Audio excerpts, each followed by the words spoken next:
നമ്മളെല്ലാവരും ഇവിടെ കൂടിയിരിക്കുന്ന ഒരു ചെറിയ കവിയരങ്ങിനാണ്. അപ്പോ ഇന്ന് ആദ്യമേ തന്നെ ഒരു കാര്യം മാഷ് പറയുകയാണ്. കാരണം നമുക്ക് ചില സാങ്കേതിക കാരണങ്ങളാൽ നമ്മൾ കവിയരങ്ങ് തുടങ്ങാൻ ഇത്തിരി വൈകിയതും, അതുകൊണ്ട് തന്നെ നിങ്ങൾ വന്നിരിക്കുന്ന കവികൾ എല്ലാവരും വളരെ ചെറിയ കവിതകളൊന്ന് അവതരിപ്പിച്ചിട്ട് എല്ലാവരും പങ്കാളിത്തം ഉറപ്പുവരുത്തണമെന്നാണ് മാഷ്ക്ക് പറയാനുള്ളത്.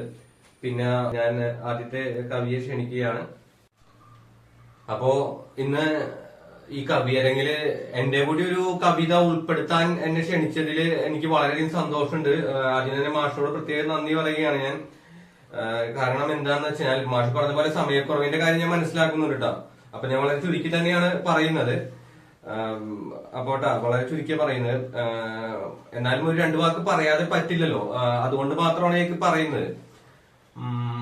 മാഷുമായിട്ടുള്ളൊരു അഭേദ്യമായ ബന്ധം എനിക്ക് വളരെ കുട്ടിക്കാലം തൊട്ടുണ്ട്. അതായത് ഞങ്ങള് 2ാം ക്ലാസ്സിൽ പഠിക്കുന്ന കാലം തൊട്ട് തന്നെ, 2ൽ പഠിക്കുമ്പോൾ മാഷ് വളരെ കുസൃതിയായിരുന്നു മാഷ്. അന്നത്തെ കവിയാണോ ഇരിക്കുന്നതെന്ന് ചോദിച്ചാൽ എനിക്ക് പറയാൻ വാക്കുകളില്ല. കാരണം ഇങ്ങനെയൊരു എന്റെ തൊട്ടടുത്തിരുന്ന എന്റെ ഒരു സതീർത്ഥൻ ഇത്ര വലിയ കവിയാവുമെന്നും എന്നെ ഇങ്ങനെ ക്ഷണിക്കുമെന്നൊക്കെ എനിക്ക് വലിയ അഭിമാനം തോന്നും ഒപ്പം പഠിക്കാനായിട്ട്.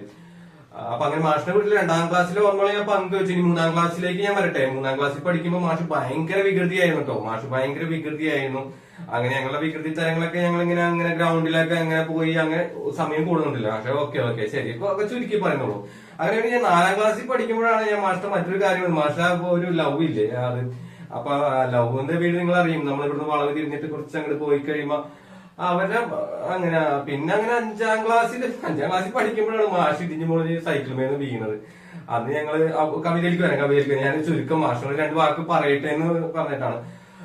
അപ്പൊ പിന്നെ ഇനിയും എനിക്ക് പറയാനുള്ള ഉദ്ഘാടനം ചെയ്ത് നമ്മുടെ പ്രശസ്ത കവിയെ കുറിച്ച് 2 വാക്കുകളൂടി പറയാണ്ട്. ഞങ്ങൾ ആദ്യമായിട്ട് നമ്മുടെ ഈ കവിനെ നമ്മൾ കാണുന്നത് അന്ന് 10 വർഷങ്ങൾക്ക് മുമ്പുള്ള ഒരു സായാഹ്നത്തിലായിരുന്നു. അന്ന് ഞങ്ങൾ കവി എന്നോട് പറഞ്ഞു നമുക്ക് വന്നിട്ടൊരു ചായ കുടിച്ചായിരുന്നു. അങ്ങനെ ഞങ്ങൾ ഇവിടുന്ന് തൃശ്ശൂരിന്റെ ആ വഴിക്ക് പോയിട്ട് അക്കാദമി കഴിഞ്ഞിട്ട് വളവിൽ കഴിഞ്ഞ് ചക്കൻ തമ്പുരാന്റെ അവിടെ നിന്ന് തിരിഞ്ഞിട്ട് ഒരു ചായക്കട ഉണ്ട്, ഒരു ഓലക്ക മേഞ്ഞ ഒരു ചായക്കട അന്ന്.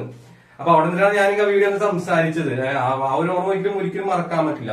പിന്നീട് കവിയെ നമ്മൾ കാണുന്നത് 2018 വെള്ളപ്പൊക്കത്തിന്റെ സമയത്ത് അങ്ങനെ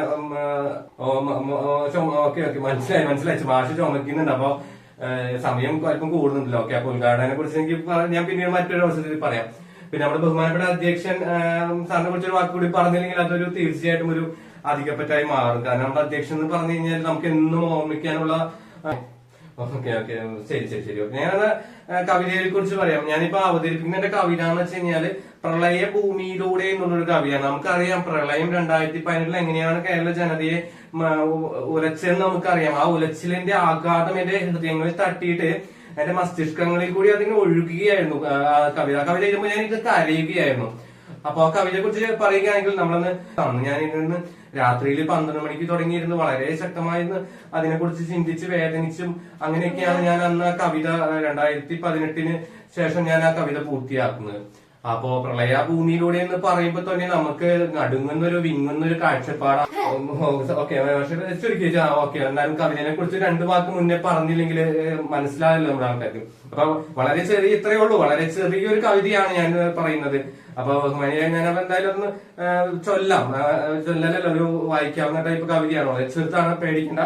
ഇപ്പൊ അവസാനിപ്പിച്ചേക്കാം ഓക്കെ.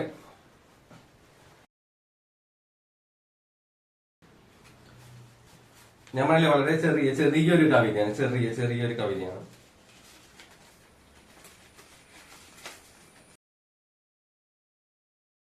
ഞാൻ പറഞ്ഞില്ലേ വളരെ ചെറിയൊരു കവിതയാണ്. അപ്പൊ നമുക്ക് വെറും